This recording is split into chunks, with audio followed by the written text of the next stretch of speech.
Oke guys, selamat datang kembali ke podcast ini, podcast jarak jauh yang kedua. Sama saya Mantap. Chandra. Dan ya, sudah tahu lah banyak perkenalan sebelumnya. Ya, podcaster lah, makhluk luntang-lantung. Ini dia teman kuliah saya, Yoel. Gimana? Ada perkenalan diri, Bro? Wih, halo. Lama nggak ketemu ya, Chan? Terakhir ketemu di Surabaya, Oh, niku kita sopo, Cok? ngopi. Perkenalan diri dhisik, Bro. Oh iya iya iya. Eh Yoel, nama aku Yoel. Dulu satu kampus sama Chandra. Hmm. Chandra ini dulu kayak manusia nggak ada gunanya di kampus. Just so everybody know ya. Jadi Hmm. dia itu kayak kuliah nggak niat, nggak tahu tujuannya apa di kampus. Tapi sekarang jadi manusia sukses kayak gini, luar biasa. Lu memang gak niat 6 bulan keluar. Bukan kayak nggak niat, lu memang gak niat. Memang nggak niat, iya iya iya. Jadi aku kebetulan sekarang ngelola jasa kedukaan di Mhm. Surabaya. Eh, Bisnis keluarga sebenarnya. Hmm. Sudah dari tahun 86 jasa Hmm. kedukaan ini. Termasuk salah satu yang terlama di Surabaya. Oh. Cuman kebetulan memang baru handle sekitar 2020 awal Hmm. gitu. Jadi ya ya baru-baru aja lah boleh dibilang. Oh, sebelumnya siapa yang handle, Bro? Tuh. Sebelumnya full karyawan. Jadi ada kayak orang kepercayaan gitu. Apa nggak bocor? Biasanya kan kalau dikasih sepenuhnya ke karyawan kan ada ya kebocoran atau inefisiensi atau tidak maksimal. Pasti ada lah cara kerja lah yang paling efek ya. Hmm. Jadi mereka ya kayak bodo amat lah. Ada omset gak ada omset ya udahlah bodo amat gitu. Hmm. Sejak Yoel Wah, berkuasa ditambah dengan coronavirus, ditambah pandemi, ditambah pandemi, wah wah aset naik gila-gilaan. Wah. itu yang akan kita bahas hari ini. Iya, temanku ada yang nanya Luar loh, biasa. gimana Nah, caranya bisa pindah kerjaan ke peti mati. Tapi sebenarnya salah pertanyaan ya. Ternyata ini bisnis lama ya, tahun 86 ya. Tapi katakan aku gitu bro, mau bikin bisnis hmm, peti mati Chandra Adi Putra, mati tenang, ke akhirat nyaman gitu, anggaplah begitu. Itu gimana? Mesti ngurus izin atau gimana? tiap daerah setauku beda ya. Hmm, Kalau kayak di Bali, aku tuh kayak Immanuel. Pernah denger nggak? ya ya ya. Jasa jasa kedukaan Immanuel. Jadi dia ya kayak yang ngurus jenazah kalau ada yang meninggal. Mhm. Mulai dari mandikan jenazah, jemput jenazah di rumah sakit, Hmm. kayak gitu-gitu.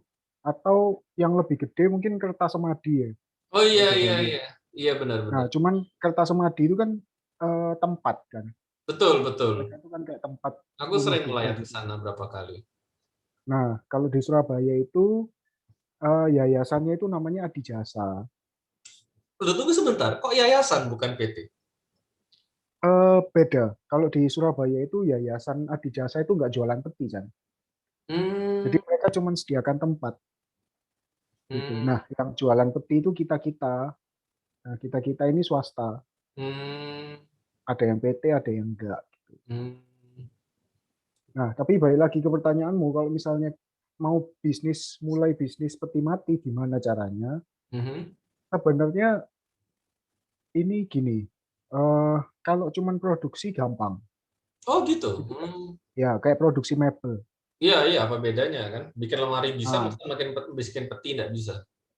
ya, tapi masalahnya yang beli siapa kan itu problemnya. Hmm, Karena pemain peti itu sudah mengakar ya. Artinya produsen-produsen peti ini semua udah punya langganan gitu loh. Jadi Loh, orang tuh mati bisa sekali bro, gimana caranya langganan? gini, langganannya itu ke kota-kota. Hmm, Jadi kayak apa partnerku di Surabaya ini Rahmat Sejahtera, mhm, dia kan produsen peti besar. Dia hmm, supply ke Bali, dia supply ke Cirebon, supply ke Sukabumi, Surabaya, kayak gitu-gitu. Iya, Nah, iya. buat yang baru mau mulai, mau nyaingin mereka itu agak susah Hmm. gitu. Karena produksi peti itu kan banyak apa ya? Banyak faktornya, Hmm. gitu. Banyak kesulitannya. Contoh, kita nggak bisa cuman kayak oh produksi pakai MDF 2 cm. MDF itu apa Nggak tuh? bisa. MDF tuh bahan mebel, Hmm. kayak particle board ya, kayak kayak mebel-mebel zaman sekarang lah. Ya, ya, ya, ya, ya. Berarti Nah, misalnya kayak gitu ya, produksi, Mhm. taunya pas dipakai petinya bocor Hmm. atau petinya pecah misalnya. Hmm. Nah, ini kan karena kita kan bisnis kedukaan kan. Jadi orang-orangnya kan sensitif. Iya, iya, iya, iya. Begitu ada kesalahan sedikit, langsung emosinya itu nggak terkendali, bro. Hmm. Gitu loh. Jadi apa ya? Kelihatannya gampang, tapi pas dijalanin ya nggak gampang-gampang juga. Iya, iya, iya. Masuk akal ya. Soalnya kan selama ini pikiranku kan bisnis peti mati ini kan gampang. Karena kan begitu tenggelam kan nggak bakal dicek lagi. Kita bikin lemari mesti awet. Ya, Kalau peti mati benar. kan begitu tenggelam, anggaplah begitu tenggelam langsung pecah, juga orang nggak lihat lagi. Aku mikirnya gitu, oh gampang. Ya satu sisi gitu sih. Apalagi kalau kayak pandemi gini sebenarnya yang paling paling diuntungkan tuh bukan kayak aku, Chan. Oh bukan, tak pikir kamu yang Bukan, paling ketawa-tawa. Mati bukan. kalian semua. Awalnya gitu awalnya. Eh, Tapi setelah kurang lebih 3 bulan jalan ya, mhm. itu mereka udah mulai nggak ngambil. Ya kok aneh? Jadi eh, yang paling diuntungkan tuh tender pemerintah sudah. Tender pemerintah. Ya, ya kita tahu lah pemerintahan di Indonesia kayak gimana, ya kan? Bahasanya sudah langsung. Jadi kalau kamu punya koneksi ke pemerintahan, kamu biasa tender-tender proyek gitu, Mhm. seperti apapun jadilah. Hmm. Makanya di Surabaya itu ada banyak produsen dadaan yang mereka bikin peti asal jadi kotak gitu. Iya, iya. Tapi ya laku. Hmm. Karena yang ngambil itu ya konstitusi pemerintahan gitu, institusi, bukan Hmm. konstitusi ya, institusi ya. Iya, iya. Gitu. Jadi mereka yang tadinya ngambil Mhm. setelah 2 bulan jalan, eh, tendernya jalan, mereka ngambil barang dengan kualitas lebih jelek dengan Mhm. harga lebih tinggi. Hmm. Gitu. Nah ini yang susah. Tapi kalau kayak swasta masih tetap jalan. Hmm. Ya. Gitu. Hmm. Nah, kamu sendiri gimana? Kamu kan buka muka mafia, pasti kenal orang pemerintah. Nyuplai nggak? Eh ada ada Tuh kan.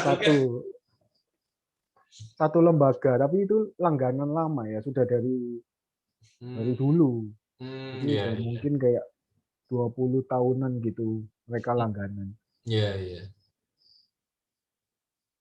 gitu. Jadi eh, kalau produksi memang kelihatannya gampang, tapi pas praktek agak susah dijalani. Pernah nggak ada Dijalani. kejadian, mungkin bukan perusahaan kamu, tapi mungkin Hmm. kompetitor, peti mati yang gagal? Peti Sering kan mati dulu yang kan. membuat ah, keluarga ngamuk-ngamuk tuh pernah nggak sih? Karena ya aku pernah berapa kali lah melihat peti mati dan berapa kali lihat orang meninggal gitu ketika datang yang petinya ya nggak pernah gagal sih, petinya ya baik-baik aja. Pernah nggak sih ada peti yang gagal gitu? jadi gini, aku mungkin eh, cerita sedikit ya sebelum Hmm. masuk peti mati itu gimana. Jadi dulu setelah lulus kuliah, kan aku sempat kerja di bank, salah satu Hmm. bank swasta di Jakarta. Ya. Nah, habis itu aku resign, masuk ke Hmm. insurance sebentar. Terus habis itu eh, terjun ke peti mati. Nah, Hmm. sebelum ngurus jasa kedukaan, aku tuh di pabrik kan, Hmm. ngurusin produksi. Ya, ya. Jadi pas ngurusin produksi, jadi marketing, keliling-keliling ke yayasan kan, nawar-nawarin peti gitu. Hmm. Banyak cerita-cerita, termasuk cerita horor juga ada. Nah, tapi kalau kita bahas yang gagal dulu ya, kita bahas yang Ya, gagal. peti mati Dulu gagal. pernah ada ya satu yayasan tuh pada saat mau ke krematorium Mhm. itu jalannya naik, jalannya Mhm. nanjak krematoriumnya itu di daerah Jawa Tengah. Ternyata ada salah satu tukangnya itu lupa ngikat peti Hmm. matinya di ambulans. Sedangkan peti matinya itu peti mati jati. Nah, agak berat gitu. Hmm. Karena lupa diikat, pas jalanan nanjak, petinya lepas, dorong pintu ambulans, keluar dari ambulansnya. Orang mobil yang di belakangnya pasti kagak setengah mati. Pertama itu, kedua petinya pecah kan. Oh. Jadi jenazahnya ya ambiar. Itu ya itu kalau kalau gagal sih bukan ya, mungkin lebih ke arah kesalahan human error ya. Ya sial lah. Maksudnya yang salah bukan Ya, bukan yang buat petinya lah yang salah. ya. Hmm. Nah, terus pernah lagi kayak dulu sempat sempat dapat komplain gara-gara kamu tahu nggak ada peti mati yang vampir bentuk vampir yang zaman dulu yang bentuknya cengkeh gitu. Aha, aha. Tahu nggak? Yang balok jati gede. Ya. Kayaknya di Kertasemadi banyak deh di Bali. Hmm. Nah, itu yayasannya kan kalau peti mati kayu gitu tuh biasa didempul lagi kan bagian dalamnya. Ya. Soalnya jenazah itu eh, pasti akan ngeluarin cairan kan kalau sudah mati. Hmm. Iya benar. Nah, cairannya ini kalau kalau nggak didempul, kalau petinya ditutup rapat, Mhm. itu cairannya pasti akan cari lubang kan. Namanya air kan dia pasti akan cari lubang kan. Iya. Apalagi ditambah jenazah itu kan keluarin gas asam. Iya. Jadi dia kan menekan si air untuk mencari jalan. Hmm. Nah, akhirnya karena dempulannya kurang kuat, Mhm. kayunya itu bocor. Hmm. Jadi pas di rumah duka itu ada kayak darah netes-netes gitu di petinya. Mateng. Ya itu yang kadang fail tuh ya kayak gitu-gitu lah. Petinya Oh. bocor, Oh terus iya. tutupnya nggak rapet, jadi ada baunya keluar gitu-gitu. Hmm. Loh, kalau emang bicara masalahnya di bocor ya, ini kan kita, Hmm, karena kan aku kerjanya bangun kan. Dulu tuh hmm, zaman dahulu kala manusia itu kan membangun menggunakan kayu, akhirnya ke beton, sekarang teknologi menuju kita tuh rumah tuh pakai besi, pakai logam, aluminium dan lain sebagainya. Peti mati hmm. itu kenapa masih pakai kayu?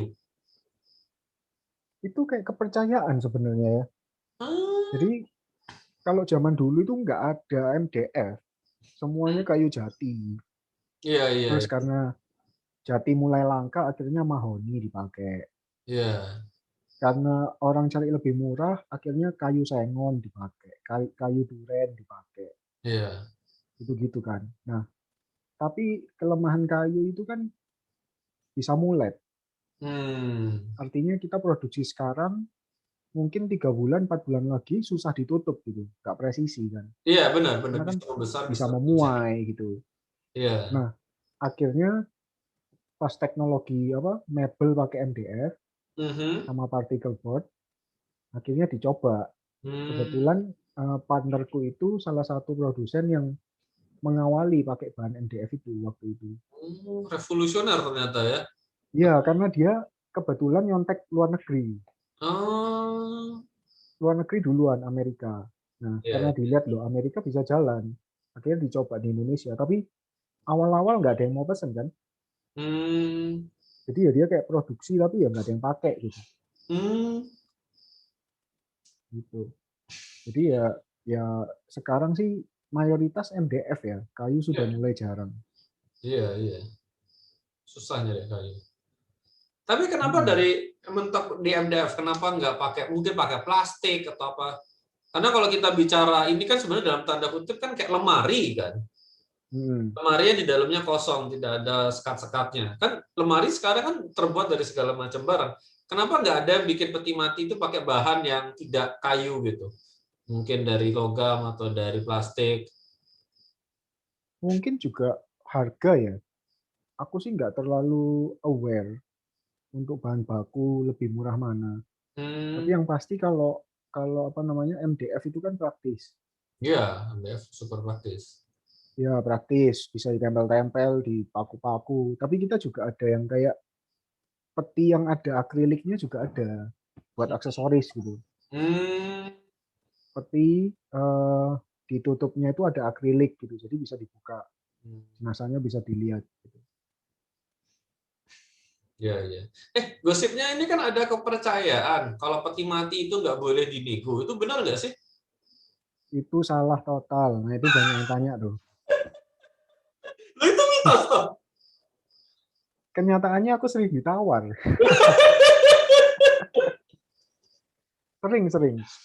Apalagi kondisi pandemi ya. Nah kalau kalau orang-orang bilang wah enak ya kamu pandemi apa namanya Oh, cuan secipin. cuannya cuannya meningkat drastis gitu. Aku pikir bener-bener kamu tuh tiap hari buka Google, setiap kali data COVID naik kamu ketawa-tawa loh. Bener, wah ini Yoel ini orang paling haucok hidupnya. Awal-awal gitu Jan. Pada Hmm. saat eh, nggak banyak orang mengambil keuntungan haji Hmm. mumpung ya. Iya, iya, iya. Nggak banyak orang haji mumpung. Eh, Belakangan karena ya mereka cuma produksi dari triplek, Iya. dari apa triplek tipis-tipis gitu-gitu, dijual Mhm. murah-murah, terus masuk kan pemerintahan kan nggak tahu ya kita boleh ngomong di sini nggak ya, tapi eh, mereka itu pada prinsipnya gini, cari yang termurah supaya Hmm. ya bisa bagi-bagi lah. Kalau kita mau berpikir positif tuh kalau nggak salah ada undang-undang di mana pemerintah tuh mesti pilih harga yang termurah. Ya mungkin ya, Kalau mau berpikir mungkin positif, karena ya. dianggap kalau mereka tuh ngambil barang yang lebih mahal tuh mereka dianggap kong kali kong. Ada yang lebih murah, kamu ambil yang lebih mahal, maka dianggap kamu tuh ada kong kali kong mau penjual. Jadi mereka diwajibkan ngambil yang Nah, paling murah. Kalau mau berpikir positif, kalau mau berpikir ya. negatif ya kan kita warga negara Republik Indonesia. Kan kita punya KTP kan baru Ya. umur 17 tahun. Udah bisa ngeliat semua. Cuman pada prinsipnya gini sih, karena di tempatku kan eh, aku lebih banyak ngurusin servis Ya, dan partnerku lebih banyak ngurusin produksi. iya, iya. Sedangkan kita nggak mungkin memproduksi peti COVID yang dengan harga yang mereka mau. Gitu. Karena Hmm. begitu COVID berhenti, kita kan nggak jualan barang kayak gitu. Karena itu kan kualitasnya jelek banget kan. Oh, peti COVID dengan peti biasa tuh bedanya di mana? Dari segi bentuk pertama, nggak Hmm, ada estetika sama sekali kalau COVID. Pokoknya kotak, selesai. oke. Kalau di tempatku kan kita meskipun murah, kita masih pengen orang tuh lihat pantas gitu. Ya, Karena kalau ini kan kayak ya, kayak ini ya apa namanya terakhir kalinya gitu, ya, persembahan untuk terakhir kalinya. ya, ya. Dan sejauh aku menjalani pekerjaan ini, kebanyakan keluarga itu meskipun nggak ada uang, mereka tetap berusaha memberikan yang terbaik buat yang Utang, meninggal. utang-utang untuk bayar orang kayak kamu. Ada yang ngutang terus nggak bayar loh. Loh, ngutangnya ke kamu. Loh, kok kamu kurang Iya, pinter loh. Urusan apa ini? Loh, kamu suruh dia ngutang di tempat lain. sudah. Nanti kita bahas lebih lanjut itu Oke. belakangan. Nah, Ini peluang bisnis yang menarik ya. Harusnya ada orang yang kreditor untuk kamu gitu. Kreditor peti mati. ada. Jadi aku lagi kerjasama sama satu startup Oh, di Indonesia. ya. Itu dia juga sudah kerjasama sama fintech Oh, untuk sediakan fasilitas kredit. oh. Gitu. Tapi mayoritas masyarakat Indonesia itu nggak mau kredit sebenarnya. Oh Mereka iya. kayak kayak malu gitu kalau mau beli peti mati kredit. Padahal kita udah bilang nggak apa-apa kredit aja. Tapi mereka sendiri yang kayaknya enggak lah kita mampu kok gitu. Hmm. Gitu. Oke, oke. Sorry, Nah, sorry. Balik lagi tadi satu bentuknya memang kalau yang COVID itu kotak tok. Sedangkan kalau ya Yang bukan COVID bentuknya lebih oke lah, lebih keren. Ya, lebih ada estetikanya lah. Oke. Nah, Terus terus kedua, ketebalan materialnya juga pasti beda. lebih tebal, Lebih tebal punya aku pasti, yang tidak COVID ya. yang tidak COVID. Iya, iya. Itu karena kan COVID yang penting kan eh, ada petinya. Soalnya mereka begitu meninggal maksimal 4 jam sudah harus dikubur atau dikremasi. Hmm, Jadi mereka nggak peduli peti ini bisa tahan berapa lama.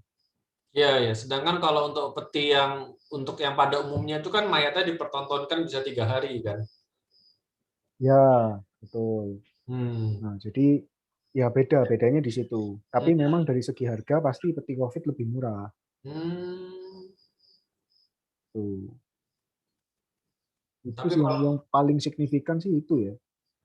iya, iya, iya, iya. Nah, kalau bahas bahas 2 poin tadi, otomatis kan nggak mungkin kita cuman beli material yang murah itu hanya untuk COVID kan. Misalnya kita beli 1 truk Hmm. MDF yang 1 senti gitu. Begitu COVID udah Mhm. ya Ya. alhamdulillah nggak ada yang mati gitu. Peti COVID nggak laku lagi kan. Nah, akhirnya material yang 1 senti ini mau diapain tuh? Kan Hmm. kita nggak pakai Iya, iya, iya. gitu. Jadi kita nggak fokus ke aji mumpung di situ. Hmm. Lagian Chan, kalau ngomongin cuan, Iya. sebenarnya jualan peti COVID tuh cuannya nggak ada. Hah? Tipis. Kalau Tipis. buat aku ya, Hmm. langsung ke end user ya. Iya, iya. Kecuali tadi kita masuk ke instansi. Nah, itu beda. Pasti beda. Hmm. Tapi kalau aku yang langsung ke end user, itu cuannya nggak ada. Tipis lah kita ngomong tipis. Gitu. Gitu. Nah, aku sendiri hidupnya ya dari subsidi silang. Loh. Jadi eh, kalau nggak ada yang beli peti mahal, Mhm. ya apa namanya profit perusahaan berkurang. Hmm. Intinya gitu. Jadi kamu tuh paling senang kalau ada orang kaya yang mati gitu. Paling senang begitu.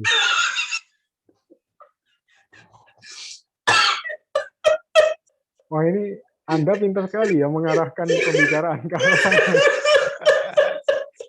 Pantesan dulu King of Debat Anda di Maco.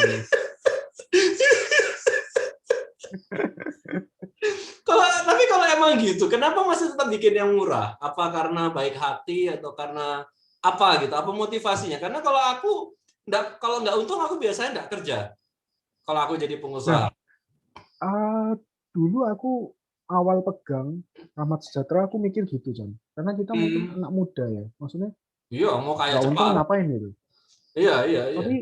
Tapi balik lagi gini. Eh, partnerku yang juga punya perusahaan Mhm. ini kan turun temurun ya dari mamanya. Hmm, Nah, kebetulan papa mamanya pendeta. hmm, Bahkan sering sering kasih peti gratis ke hmm, masyarakat kalau misalnya mereka datang terus bilang ini nggak mampu keluarganya gitu. Mau minta sumbangan. Ya udah dikasih gratis. Dan hmm, itu yang pada saat di awal ditekankan ke aku. Ini harus tetap dijalankan hmm. karena eh, Rahmat Sejahtera itu masih eksis itu bukan karena orang-orangnya tapi karena penyertaan Tuhan. Wah, gitu. Jadi ya aku percaya akan Hmm, hal itu. Makanya sampai iya, sekarang pun kalaupun aku ngobrol sama orang-orang gereja atau iya, iya. orang-orang di Buddha, aku Hmm. bilang kalau misalnya ada yang nggak mampu, aku free, kasih gratis nggak Hmm. apa-apa. Gitu. Itu pun ya Chan, kalau Iya. aku boleh ngomong, Mhm, meskipun mereka bayar, mhm, aku jual peti paling murah di Surabaya itu 1.250.000. hmm, Itu sama ngubur, mhm, ya sama ongkos nguburnya sama ambulansnya. hmm, Sejauh mataku memandang, nggak ada mhm. harga lebih murah dari tempatku. Ya, promosi sedikit ya teman-teman ya. Inilah jasa pemakaman termurah se-Surabaya. 1.250.000 sudah masuk lubang. Soalnya itu nggak untung, Jan. Jujur Hmm, ngomong. itu tuh nggak untung. Kamu bayangin, aku mesti Ya, kamu bayar kan nggak punya utang. ambulans kan? Nggak mungkin. Aku punya Oh, ambulans. punya ambulans sendiri? Punya. Aku Hmm, ada ambulans. Nah, jadi nggak perlu nyewa. kamu bayangin aku harus bayar tukang Dan yang tukangnya mana kalau, nggak oh ya, sorry. tukangnya nggak mungkin 2 orang angkat Ya, peti dan ngurusin jenazah. hmm, Paling nggak 3 minimal, ya kan? Terus mesti ya. keluar transport, bayar bensin. Hmm, Kalau di tengah jalan tiba-tiba bannya bocor atau meletus, atau misalnya akinya soak, atau misalnya lampu ambulansnya tiba-tiba konslet, nggak nyala. Nah, kalau itu terjadi, otomatis perusahaanku minus kalau cuma jualan peti yang murah. ya, ya, Karena itu nggak ada untungnya buatku. gila.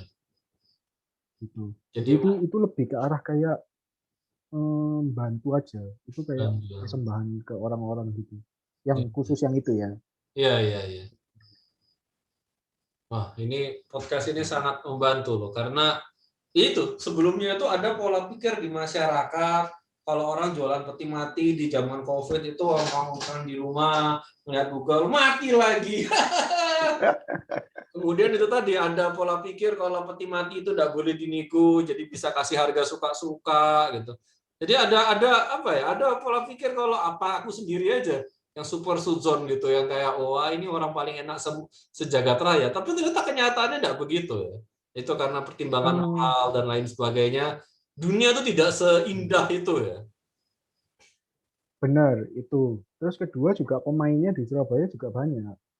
Hmm. Gitu. Jadi kue yang ada yang mesti dibaginya lebih besar. Hmm. Pemain di Surabaya kan besar-besar kan. Iya, iya, iya. Pasti Ini kamu familiar lah nama-namanya kayak ya yang besar-besar itulah. ya, ya mungkin nggak Gitu. terlalu ya, karena nggak terlalu berkecimpung di dunia. Oh iya ya. Cuma Cuman tetap ya. pemainnya itu Mhm. kalau di Surabaya yang maksudnya sering eksis ya itu ada 11. 11. 11 perusahaan peti. 11 perusahaan berarti itu yang besar-besar. Itu yang eksis.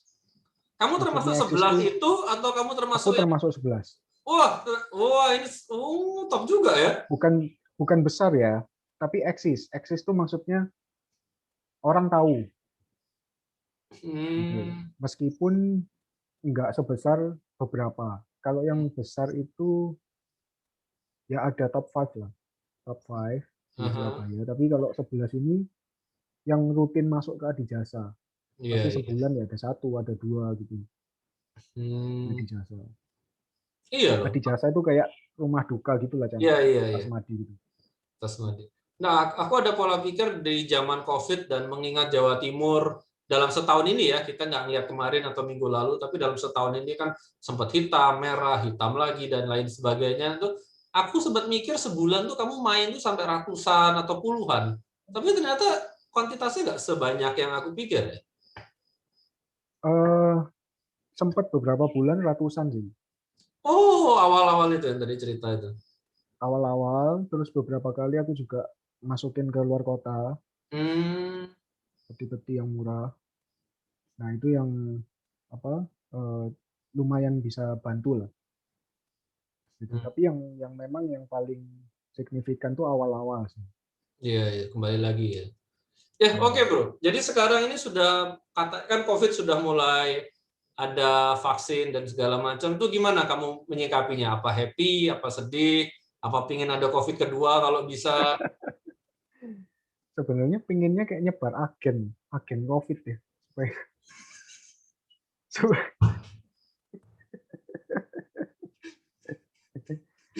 ini apa? Aduh, ini menghancurkan citra masyarakat ya. Loh. Ya pasti yang pasti pengen berakhir lah. Soalnya Gitu. gini loh, Chan. Mhm. Eh, tempatku ini juga terpengaruh Oh. secara secara apa omset. Hmm. Karena balik lagi kayak yang tadi tak bilang, kalau nggak ada beli peti mahal, Mhm. perusahaanku tuh nggak jalan. Karena Iya. tempatku tuh subsidi sistemnya. Kamu Iya. bayangin lah 1.250.000 petinya aja udah berapa, belum tukangnya, belum transportnya kan. Iya, iya. Kalau aku jualan 100 peti itu Mhm. aku nggak untung Iya, iya, iya. dalam sebulan gitu. Jadi di masa pandemi ini orang-orang tuh cenderung beli peti itu yang sangat terjangkau. Hmm. Beberapa faktor. Satu, kondisi finansial mereka juga mungkin kurang bagus. Iya, iya. Jadi yang tadinya mereka punya saving Hmm. bisa dibuat beli peti, mereka takut Hmm. pandemi belum tentu berakhir dalam waktu singkat. Iya. Jadi mereka mesti spare dana tabungannya mereka gitu. Kedua, Mhm. di adi jasa atau Iya. rumah duka itu udah nggak ada yang datang orang-orang. Iya, benar, benar. Sedangkan kalau nggak ada yang datang, nggak dapat PayPal. Iya, iya. Jadi orang yang dulunya mengandalkan PayPal itu untuk subsidi harga peti, Iya, iya. artinya mereka udah keluar berapa, dapat uangnya berapa, paling nggak bisa bantu. Inilah bantu apa namanya bantu pengeluaran gitu kan. Jadi bagi teman-teman yang mungkin bukan Chinese, ada yang namanya Hong Pao. Hong itu artinya merah, Pao itu artinya apa tuh kantong. Amplop. Jadi Hmm. amplop. Jadi kalau kita ada orang menikah atau hadiah itu amplopnya warna merah. Tapi kalau ada yang meninggal itu amplopnya warna putih. P itu Hmm. putih, Pao itu balik lagi amplop. Jadi amplop putih P Pao. Ketika ada yang meninggal, kita datang, kita kasih PayPal itu biasa dipakai oleh keluarga untuk itu subsidi silang atau ya syukur-syukur bisa membayar biaya pemakaman. Tapi karena Hmm. PayPal-nya hilang, ya itu balik lagi tidak ada uang dari Iya, masyarakat untuk keluarga tersebut. betul. Hmm. Nah, bahkan saking parahnya ya, Mhm, eh, mhm. sekarang sih udah lumayan, udah Ya. mulai ada yang datang. Kalau dulu tuh misalnya ada yang meninggal, Hmm. maksimal 1 atau 1,5 hari, paling lama 2 hari itu udah langsung berangkat. Iya, pasti. Bahkan kalau misalnya bisa langsung ya mintanya langsung. Jadi mereka udah benar-benar nggak bisa ngandalin itu lagi kan. Iya. Gitu. Jadi itu yang bikin bikin susah di tempatku. Gitu. Oke, Bro, thank you banget. Tapi ini waktunya udah memang mau selesai. Oke, Ya. ada kata-kata penutup buat teman-teman. Temanku yang pengusaha peti mati itu cuma kamu sih. Jadi janganlah kasih kata-kata ke sesama pengusaha peti mati. Tapi mungkin untuk teman-teman atau untuk pengusaha lain gitu. Ada nggak kata-kata terakhir?